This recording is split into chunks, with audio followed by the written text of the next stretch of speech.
달라스 윌라드라는 기독교 조술가가 있죠. 잊혀진 제자도라는 이런 제목의 책에서요, 이 시대의 크리스천을 뱀파이어 크리스찬이다 이렇게 비유를 했습니다. 이유인즉 매일 일상에서 죄를 짓고요, 예배드리러 와서는 주님의 보혈의 피로 인한 구원만을 감사한다라는 것이죠.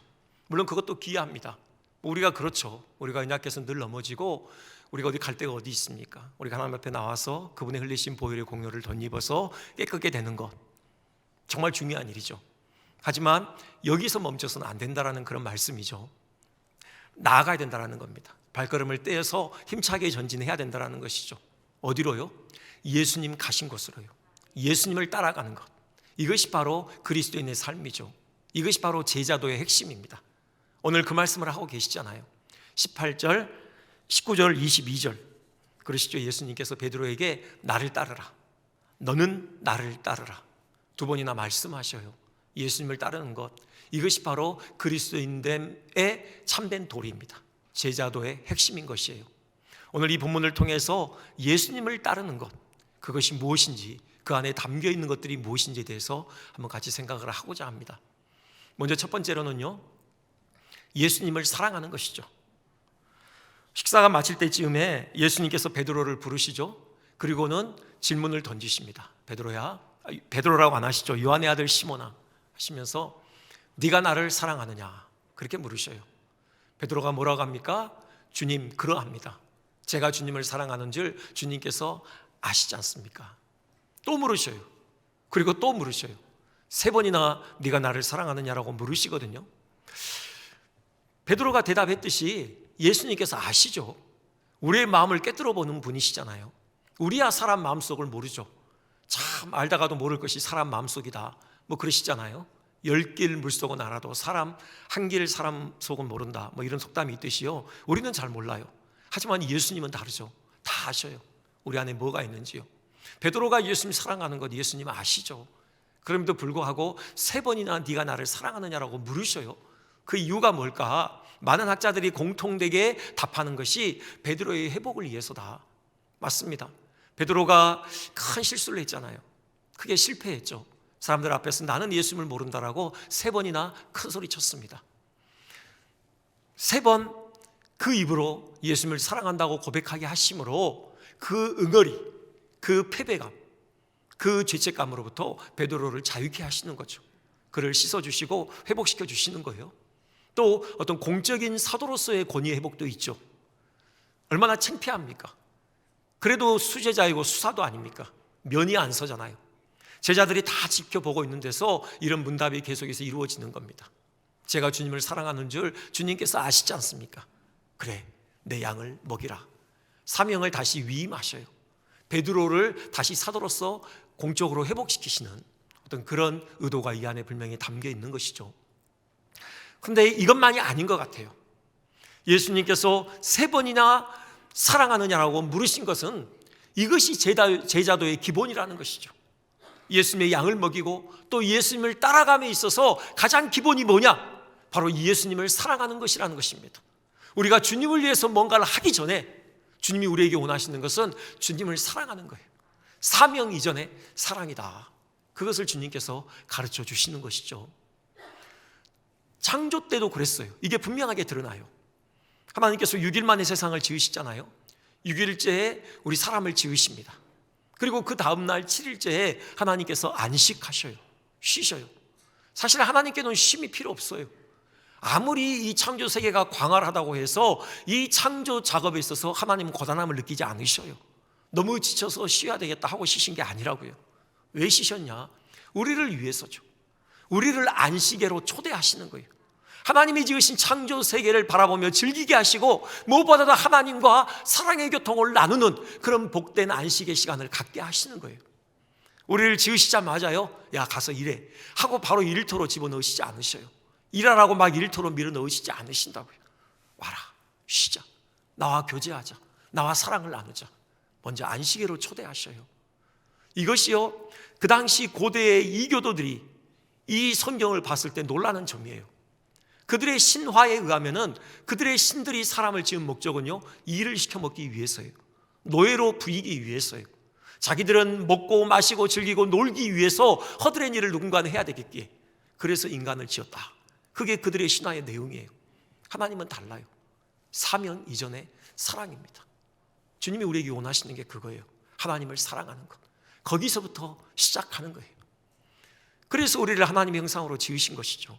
하나님과 사랑의 교통을 나눌 수 있는 인격으로 우리를 고귀하게 지으신 것입니다. 주님께서 어떻게 보면 성경 전체를 요약해서 말씀하셔요. 두 가지로 말씀하시죠. 하나님 사랑과 이웃 사랑이요. 여기 마태복음 22장 37절 이렇게 돼 있죠. 내 마음을 다하고 목숨을 다하고 뜻을 다하여 주 너의 하나님을 사랑하라 하셨으니 이것이 크고 첫째 되는 계명이요. 그러니까는 하나님께서 가장 원하시는 게 뭐냐? 우리가 마음과 목숨과 힘을 다하여 하나님을 사랑하는 것이요. 그것이 하나님이 우리를 지으신 목적이요, 또 우리를 향하여서 지금도 하나님이 가지고 계시는 소원이에요. 하나님을 사랑하는 것요. 근데 생각해 보면 참 감사해요. 사랑할 수 없는 자를 사랑하라는 게 아니에요. 여러분, 하나님이요, 아무리 뜯어봐도 사랑할 구석이 없어서 정말 하나님을 사랑하기 위해서는 우리가 이를 악물고 뭔가를 해야 되는 그런 작업이 아니에요. 하나님은 알수록 사랑할 수밖에 없어요. 하나님은 지극히 사랑스러운 그런 분이셔요. 그분이 얼마나 선하신 분이십니까? 얼마나 의로우셔요. 얼마나 거룩하십니까? 얼마나 영광 가운데 빛나는 분이시나요? 무엇보다도 사랑이 많으시잖아요. 무한한 사랑의 하나님이세요. 우리를 사랑하신다고요. 우리를 사랑하실 때 적당히 사랑하시는 것이 아니라 생명을 내어놓으시기까지 사랑하셔요. 예수님께서요, 우리에게 이웃 사랑에 대해서 말씀하시면서 이런 도전을 하신 적이 있어요. 마태복음 5장 46절인데요. 너희가 너희를 사랑하는 자를 사랑하면 무슨 상이 있으리요? 세리도 이같이 아니하느냐. 무슨 말입니까? 누구나 다 나를 사랑하는 사람을 사랑한다라는 거예요. 이건 인지상정이라는 것입니다. 여기 세리는요, 매국노잖아요. 자기의 이익을 위해서라면은 다른 사람의 아픔은 아랑곳하지 않는 그런 아주 몰인정한 사람이에요. 세리조차도 자기를 사랑하는 사람은 사랑한다라는 거예요. 이건 뭐 인지상정이고 너무나도 당연한 일이라는 거예요. 우리는 그 수준을 넘어서야 된다. 지금 그 말씀하시기 위해서 저 말씀을 하신 거예요. 하나님께 우리가 한번 적용을 해보자고요. 여러분, 하나님 사랑하는 건요, 당연한 거예요. 하나님께서 우리를 사랑하시잖아요. 생명을 다해서 우리를 사랑하시잖아요. 우리를 사랑하셔서 예수님께서 십자가에 못 박혀 죽으신 거잖아요. 우리를 죄와 사망 가운데서 건져내시기 위해서 우리가 지은 모든 죄를 그분이 대신 짊어지신 거잖아요. 우리가 치러야 될 그 죄값을 예수님께서 십자가에서 대신 다 치러주신 거잖아요. 우리의 모든 죄를 다 씻어주신 거잖아요. 우리가 당당하게 하나님의 자녀가 되게 하시고 그 안식일로 초대를 받아서 하나님과 사랑의 교통을 나눌 수 있도록 우리에게 은혜를 베풀어 주신 거잖아요. 이렇게 하나님께서, 예수님께서 우리를 사랑하시잖아요. 그 사랑은 지금도 우리를 향하여서 계속 흘러가고 있습니다. 우리가 그 사랑을 안다면 어찌 우리가 하나님을 사랑하지 않을 수 있겠습니까? 하나님께서 목숨과 마음과 힘을 다하여서 우리를 사랑하듯이 우리도 하나님을 그렇게 마음과 목숨과 힘을 다해서 사랑할 수 있다라는 그런 말씀입니다. 한 가지만 더 이 사랑과 관련해서 생각할 것은요, 주님을 사랑하는 것이 가장 복된 일입니다. 우리의 삶에 궁극적으로 행복을 가져다 주는 일이에요. 여러분, 사랑한다고 해서 다 좋은 거 아니에요. 사랑이라고 해서 다 좋다, 다 좋은 결과를 맺는다? 아니에요. 잘못된 사랑이 있잖아요. 여러분, 술을 사랑하면요, 그 술을 사랑하는 것 때문에 인생이 헝클어질 수 있어요. 도박을 사랑하면요, 그 도박을 사랑하는 것 때문에 인생이 망가져요. 사람도 마찬가지죠. 여러분, 당현종 아시잖아요. 그가 사랑을 한데 잘못된 사랑을 하죠. 그 아들의 부인, 며느리죠. 며느리 양귀비를 사랑하잖아요. 여러분, 그 잘못된 사랑으로 인하여서 그가 그 전에는 황제로서 참 잘했대요. 근데 양귀비와의 사랑이 시작되면서 그가 망가지기 시작합니다. 황제로서의 어떤 인생을 실패해요. 그뿐입니까? 그가 통치하던 그 당나라의 국군이 퇴락하는 그런 시발점이 됐다, 그런 얘기가 있습니다. 그런데요, 하나님을 향한 사랑은 지극히 정당한 사랑이고 지극히 올바른 사랑이에요. 그것은 궁극적으로 우리에게 행복을 가져다 줘요. 늘 말씀드리잖아요. 우리 마음에는 갈망이 있다고요. 오직 하나님으로만 채울 수 있는 갈망이 있어요. 우리 마음의 갈망이 하나님을 향할 때 여러분, 우리는 진정한 만족과 행복을 누릴 수 있는 존재들이에요. 하나님 사랑합시다. 우리 마음과 목숨과 힘을 다하여 하나님을 사랑합시다. 우리 주님을 그렇게 사랑했으면 좋겠습니다. 두 번째요, 예수님을 따른다는 것. 여기에는요, 예수님의 양을 돌보고 먹인다라는 것, 이것이 포함되죠. 네가 나를 사랑하느냐? 주님이 아시지 않습니까? 제가 주님을 사랑하는 것을. 3번 문답이 오가고요, 계속 이어서 주님 하시는 말씀이 그러면 내 양을 먹이라, 내 양을 치라, 내 양을 먹이라. 역시 3번 베드로에게 목자로서의 사명을 부여해 주셔요. 여러분, 그게 뭡니까? 예수님을 사랑한다면, 네가 정말 예수님을 사랑해서 예수님을 따라간다면 반드시 그 길에서 네가 감당해야 될 일이 있는데, 그것은 예수님의 양을 먹이고 예수님의 양을 돌보는 것이라는 것입니다. 여러분, 누군가를 사랑하면요, 사랑하는 사람을 기쁘게 해주고 싶은 마음이 있게 돼요. 사랑하는 사람이 관심을 갖는 것에 관심을 기울이게 됩니다.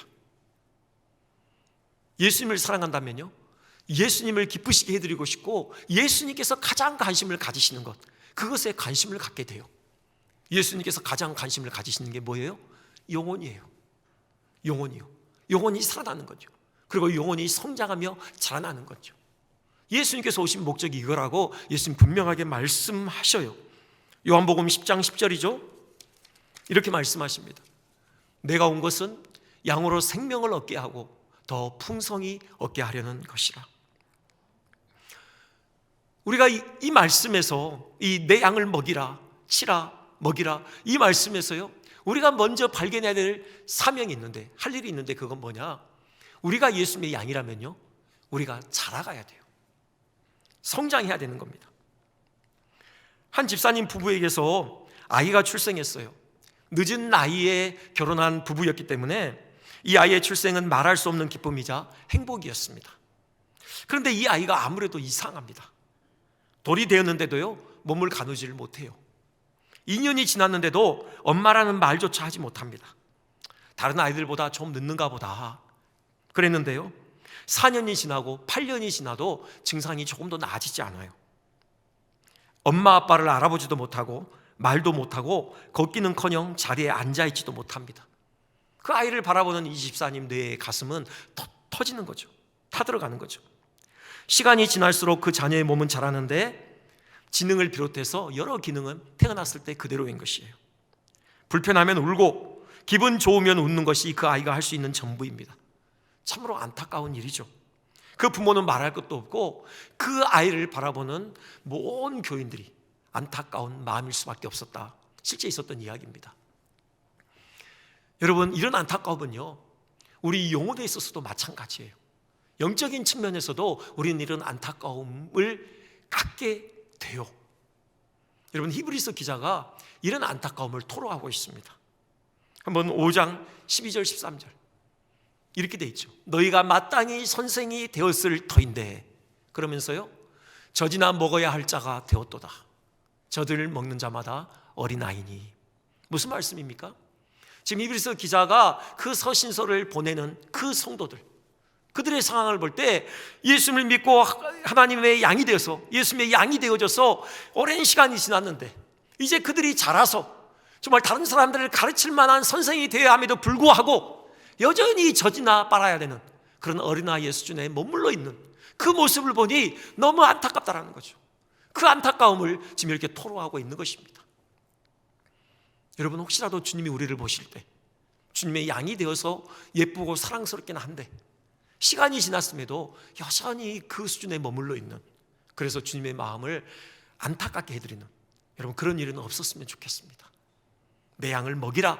여기에는요, 먼저 우리가 주님의 양이라면은 우리가 자라가라는 거예요. 자라가야 된다라는 것입니다. 성장해야 돼요. 어떻게 성장합니까? 내 양을 먹이라.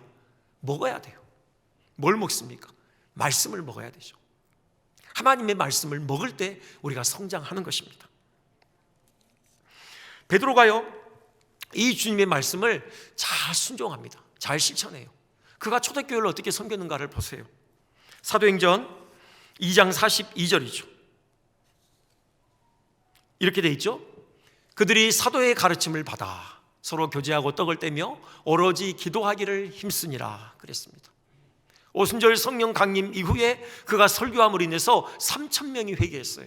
남자만 3,000명이면 한 10,000명 가까이가 될 수 있어요. 대형교회가 됐어요. 예루살렘 교회가. 그걸 그냥 방치했느냐? 아니요. 계속해서 전도도 했지만 그들을 목양했던 것입니다. 예수님의 양을 먹였어요.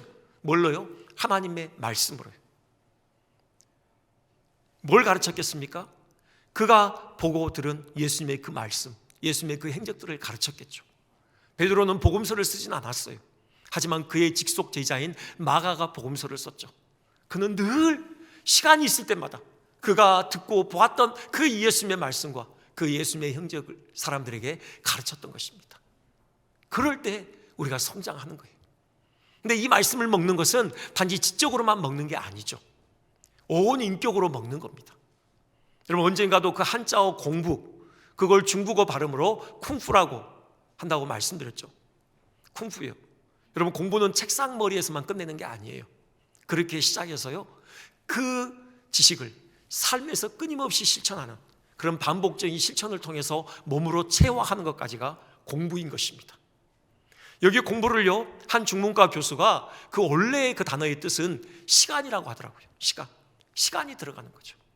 끊임없이 그 시간을 들여서 반복함으로 인해서 비로소 내 것이 되는 것. 말씀도 마찬가지예요. 여러분, 말씀을 책상머리에서만 공부하는 건 아니죠. 그걸 온몸으로, 온 인격으로 받아들이는 거예요. 완전히 내 것으로 체화할 때까지 우리가 끊임없이 말씀으로 훈련하는 거죠. 여러분, 이것이 제자 훈련입니다. 물론 주로 책상에서 많이 하지만 결국 그것이 삶으로 이어지도록 만드는 거죠. 여러분, 이런 말씀을 먹음으로 성장해 갔으면 좋겠습니다. 근데요, 이 성장은 또 나 혼자만의 성장으로 끝나지 않아요. 우리는 함께 성장해 가야 됩니다. 주님 그러시잖아요. 내 양을 먹이라. 이건요, 목회자에게만 주어진 사명이 아닙니다. 주일학교 교사들에게만 주어진 사명이 아니에요. 목장의 영혼들을 섬기는 목장장들에게만 주어진 사명이 아닙니다. 여기 주님의 양, 우리 안에 들어와 있는 우리 모두에게 공이 주어진 사명이에요. 주님, 우리 모두에게 말씀하셔요. 내 양을 먹이라, 내 양을 치라, 내 양을 돌보라. 우리는 복음으로요, 영혼을 잉태하고 출산하고 양육해야 될 사명이 우리 모두에게 있는 것입니다. 우리가 주님을 따라간다면 우리는 이 사명을 저버릴 수가 없는 것이에요. 그리고 여러분, 정말 중요한 비밀이 있는데요, 여러분, 이 사명을 감당할 때 우리가 성장합니다. 우리가 성장하는 가장 효과적인 방법은요, 다른 영혼을 품고 섬기는 거예요. 그럴 수밖에 없죠. 여러분, 영혼을 섬기는 것, 영혼을 책임지는 것, 어떻게 우리 힘으로 할 수 있습니까? 엄청난 부담이 있잖아요. 도무지 우리 힘으로 안 되거든요. 그래서 어떻게 합니까? 우리가 주님 앞에 무릎을 꿇죠. 도와주세요, 주님. 주님의 은혜가 없이는 안 됩니다라고 우리가 그 영혼을 붙들고 주님 앞에 나가 씨름하게 돼요. 여러분, 그러면서 우리 영성이 자라나는 것입니다. 말씀을 더 열정적으로 배우게 돼요. 뭘 알아야 가르칠 거 아닙니까? 그렇죠? 뭐 세상 지식도 아니잖아요. 여러분, 생명을 다루는 영적인 지식이잖아요. 복음이잖아요. 여러분, 이걸 모르면은 우리가 영혼을 섬길 수가 없잖아요. 그러니까 우리가 알기 위해서 더 열정적으로 말씀을 배우게 되는 것입니다. 그리고 그렇게 가르치다 보면은요, 더 내 것이 되는 것이에요. 제가 신대원 때 라틴어 수업 시간에요, 라틴어 교수님이 그러시더라고요. 여러분, 라틴어를 가장 빨리 배울 수 있는 방법이 뭔지 아십니까? 다른 사람을 가르치십시오. 여러분, 그래요. 제가 그 말씀에 순종하지 못해서 아직도 라틴어가 서툽니다. 근데요, 여러분, 다른 사람을 가르칠 때, 다른 사람에게 말씀을 전할 때, 여러분, 그때 그 말씀이 온전히 내 것이 되는 거예요. 그리고 또 한 가지요, 경건을 훈련하게 돼요. 여러분, 그렇잖아요. 물론 우리가 말씀을 잘 전하면, 그대로 전하면 그 말씀과 더불어 성령께서 역사하셔요. 하지만 성령님도 인격이셔요. 말씀을 전하는 자의 삶과 인격을 무시하지 않으신다고요. 여러분, 우리의 인격이, 우리의 삶이 받쳐주지 않으면 우리가 전하는 말씀은 아무래도 힘이 덜해요. 이걸 알기 때문에 우리가 다른 사람들을 우리가 섬기면은 우리가 말만 하지 않기 위해서, 우리가 전한 말대로 살기 위해서 우리가 애를 쓰게 되는 것이에요. 여러분, 경건을 훈련하게 돼 있습니다. 그게 지금 베드로 사도가 어떻게 그 주님의 말씀을 실천했는지를 이 본문을 통해서 보여줘요. 베드로 전서죠. 베드로 전서 5장이에요. 너희 중에 하나님의 양무리를 치되 억지로 하지 말고 하나님의 뜻을 따라 자원함으로 하며 맡은 자들에게 주장하는 자세를 하지 말고 양무리에 번이되라. 예수님께 배운 게 저거예요. 베드로가요. 예수님께서 제자들을 목양하실 때 말로만 하지 않으셨잖아요. 실제로 본을 보이셨거든요. 그걸 가슴에 깊이 새긴 거죠. 그러면서 예수님의 양무리를 칠 때 베드로는 말로만 하지 않고 본으로 보였던 것입니다. 그리고 지금 다른 분들에게 저렇게 권면하는 거예요. 자원함으로 하되 말로만 하지 말고 본이 되라. 여러분, 그렇게 하다 보면은 우리가 성장하지 않을 수가 없는 것이죠. 여러분, 부탁드립니다. 우리 한 사람 한 사람이 정말 인격으로 예수님을 만나고 예수님을 따라가는 헌신된 예수님의 제자들로 성장해 갔으면 좋겠어요. 이 일을 위해서 우리가 마음을 합쳤으면 좋겠습니다. 이 일을 위해서 우리가 온 마음을 다해서 함께 협력했으면 좋겠습니다. 누구 할 것 없이 모두가 이 일에 적극적으로 동참했으면 좋겠습니다. 마지막으로 한 가지 더요. 예수님을 따른다는 것은 죽음의 자리에까지 나아간다는 것이에요. 예수님께서 18절 보면요, 베드로에게 이렇게 말씀하시죠. 늙어서는 내 팔을 벌리리니 남이 내게 뒤띠우고 원하지 아니하는 것으로 데려가리라. 이게 무슨 말씀이냐? 여러분 아시듯이 이게 베드로의 순교에 대한 그런 예고입니다. 19절에요, 사도 요한이 주석을 달아요. 이렇게 말씀하죠. 이 말씀을 하시면 베드로가 어떠한 죽음으로 하나님께 영광을 돌릴 것을 가리키심이로라. 그렇습니다. 여러분, 전승에 의하면은 베드로는 이 말씀대로요 십자가에 못 박혀 죽었어요. 예수님을 따라가되 죽음의 자리에까지 따라간 것이에요. 거꾸로 십자가에 매달려 죽었다라는 그런 기록이 있지 않습니까? 예수님을 따라가는 길에는요 반드시 죽음이 동반됩니다. 우리가 베드로처럼 순교당하는 것은 아니라고 할지라도 반드시 죽음은 동반되게 돼 있어요. 어떠한 죽음입니까? 옛사람의 죽음이요, 자기를 부인하는 거요. 이것은 반드시 동반돼야 돼요. 이 자기 죽임 없이, 이 옛사람의 죽임 없이 우리는 진정으로 예수님을 따라갈 수 없는 거예요. 그 예수님께서 그렇게 말씀하셔요. 마태복음 16장 24절 우리 같이 한번 봉독할까요? 시작. 누구든지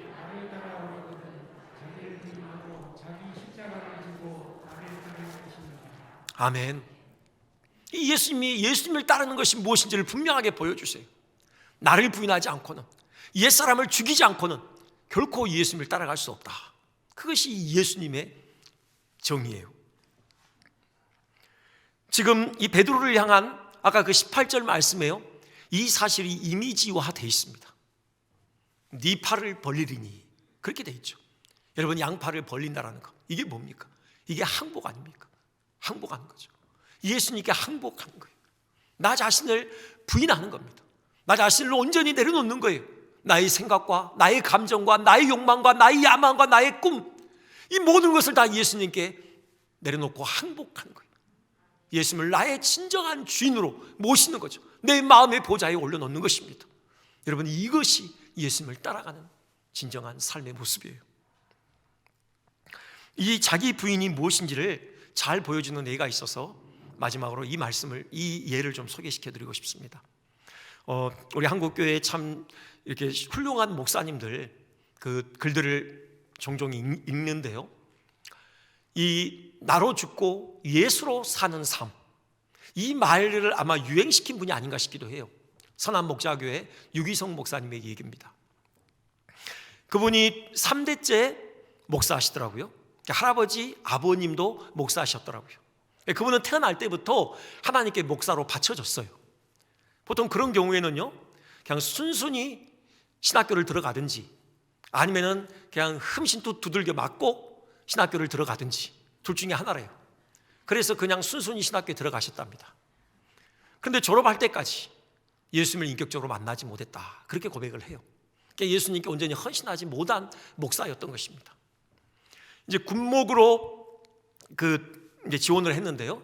그래서 이제 군목으로 임관하기 위해서 장교 그 훈련을 받는데 거기서 그만 사고로 이 고관절이 부러져요. 그래서 급히 통합병원에 후송되어져서 그 다음날 수술을 받습니다. 그날 수술 받기 전에 그 전날 군의관이 수술은 내일 하겠지만 10중 8구 다리를 절게 될 겁니다, 그렇게 얘기를 해요. 정말 청천벽력이잖아요. 많이 당황하고 좌절됐죠. 평생 장애를 입고 이제 살아야 된다. 그래서 이제 수술 준비가 다 끝났는데 한 밤 11시쯤 됐나? 혼자 이제 수술 준비실에서 있는데 그때 문득 이제 하나님 생각이 난 거예요. 그래서 혼자 하나님 하고 부르셨대요. 하나님 3번이나 불렀어요. 근데 아무런 응답이 없는 거예요. 그 상황에서요, 속에서부터 뭔가 뜨거운 것이 올라오면서 통곡이 터져 나오더래요. 서럽기도 하고 한탄스러웠어요. 평생 장애로 살아야 된다, 그것 때문에 서러웠던 것이 아니라 이런 위기 상황에서 그래도 내가 목사인데 내가 하나님께 어떻게 기도해야 될지, 내가 어떻게 하나님께 응답을 받아야 될지 그걸 알지 못하는 엉터리 목사구나, 그 사실 때문에 너무 한탄스럽더라는 거예요. 그래서 통곡하셨답니다. 그런데 성령께서 깨닫게 하시는 것이 있어요. 당신의 그 모습을 적나라하게 보여주시더래요. 당신의 내면에 그 교활한 야심이 가득하다라는 것, 그걸 보여주셔요. 군목으로 지원한 것, 무슨 군 선교에 대한 대단한 열정이 있어서 지원한 게 아니고요. 이왕 군대 생활을 해야 되는 것, 사병으로 있는 것보다 장교 생활이 더 편하겠거니 하고 군목으로 지원하셨대요. 또 군목의 특혜가 있습니다. 다른 사람보다 먼저 목사 안수를 받거든요. 그 특혜도 누리고 제대하면은 유학 가서 나중에 큰 교회를 담임하는 것, 이런 성공적인 목회자가 되는 것, 이런 교활한 야심이 그 가슴에 내면에 깊이 따래를 틀고 있는 그 모습을 보게 하시더라는 거예요. 육신의 정욕과 안목의 정욕과 이생의 자랑, 그 온갖 더러운 것으로 가득한 그 마음을 보게 하시더라는 거예요. 회개가 터져 나온 겁니다. 한참을 하나님께 회개했대요. 그러면서 새벽녘에 자기가 당한 사고가 아니라 은혜였음을 깨달았다는 것입니다. 이 모습 이대로 두면 안 될 것 같으니까 하나님께서 내 다리를 치셨구나.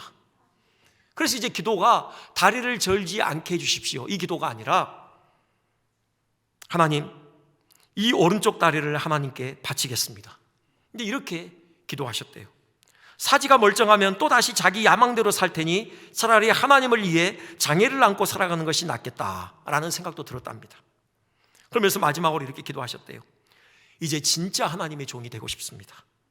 하나님께서 가라고 하시는 곳에서 하나님께서 주시는 사명을 감당하다가 하나님 앞에 갔을 때 나의 종아 수고했다, 이 한마디만 해주시면 원이 없겠습니다. 그렇게 오른쪽 다리를 바치겠다고 울며 하나님 앞에 기도하면서 그렇게 수술을 받으셨다는 거예요. 물론 여러 번의 수술을 통해서 다리는 온전히 회복되어졌고요. 이게 자기 부인이에요. 여러분, 이게 자기 부인입니다. 나의 생각, 나의 야망, 나의 꿈, 나의 모든 것 다 주님 앞에 내려놓는 것이에요. 오직 주님께서 원하시는 그 길을 가는 것입니다. 주님께서 가라고 하시는 곳, 주님께서 하라고 하시는 일, 그 일을 감당하는 것, 이것이 바로 주님을 따라가는 제자로서의 정당한 삶인 것입니다. 여러분, 이럴 때 비로소 풍성한 열매가 맺혀져요. 우리 지난 시간에 봤잖아요. 그들이 밤새도록 그들의 온갖 경험을 다 동원해서 7명이서 의기투합해서 그물을 던졌어요. 한 마리도 고기를 건져 올리지 못했습니다. 이유가 뭡니까? 그들의 삶의 주인 되신 예수님을 해변가에 세워놨던 것입니다. 예수님은 해변가에 세워놓고 자기들만 바다 한가운데로 들어갔잖아요. 예수님이 다시 그들의 주인이 되시고 예수님의 말씀에 순종해서 그들이 그물을 던졌을 때 큰 물고기만 153마리 건져내는 놀라운 역사가 있었습니다. 여러분, 우리를 부인하고 우리의 주인 되신 예수님의 그분의 말씀에 순종해서 그분이 걸어가신 그 길을 따라갈 때 여러분, 그 삶의 자리에서 우리는 풍성한 열매를 거두게 될 것입니다. 우리의 걸음걸음마다 하나님 기뻐하시는 열매가 가득할 것입니다. 우리의 걸음걸음마다 우리의 걸음이 닿는 곳, 그곳에 영혼이 회복되고 그곳에 교회가 세워지고 그곳에 하나님 나라가 확장되는 그런 역사가 있게 될 것입니다. 여러분, 예수님 사랑합시다. 예수님께서 가장 관심을 가지시는 영혼을 섬기는 일, 우리 이 일에 헌신합시다. 이 일을 걸어가는 데 있어서 죽음이 요구된다면 우리 기꺼이 주님 앞에 우리의 생명 바치는 그런 자기 부인의 삶을 살아갑시다.